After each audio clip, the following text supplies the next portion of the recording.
Hi friends, మీరు ఎప్పుడైనా పచ్చిమిరపకాయలతో కూరను తిన్నారా?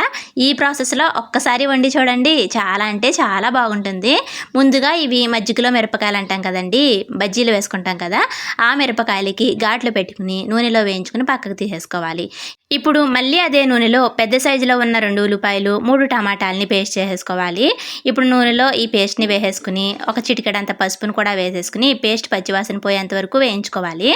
ఇప్పుడు ముందుగానే వేయించి పక్కన పెట్టుకున్న ఆ పచ్చిమిర్చిని కూడా ఇందులో వేసేసుకుని తర్వాత 2 స్పూన్ల కారం, టేస్ట్కి సరిపడినంత సాల్ట్ని కూడా వేసేసుకోవాలి. ఇంకా 1 స్పూన్ ధనియాల పొడిని కూడా వేసేసుకుని ఇవన్నీ మునిగేలాగా కొంచెం వాటర్ని కూడా వేసేసి కాసేపు ఉడకనివ్వాలి. తర్వాత చిన్న నిమ్మకాయ సైజ్ అంత చింతపండుని నానబెట్టుకుని ఆ రసాన్ని కూడా ఇందులో వేసేసుకోవాలి. చింతపండు రసం కూడా సగం వరకు మరిగిన తర్వాత ఇప్పుడు ఇందులో వెల్లుల్లిపాయ జీలకర్రని పేస్ట్ చేసుకుని వేసేసుకోవాలి. నూనె పైకి తేలేంత వరకు ఉడికించుకున్నాం అనుకోండి, పచ్చిమిరపకాయలతో ఘాటుగా కూర రెడీ అయిపోతుంది.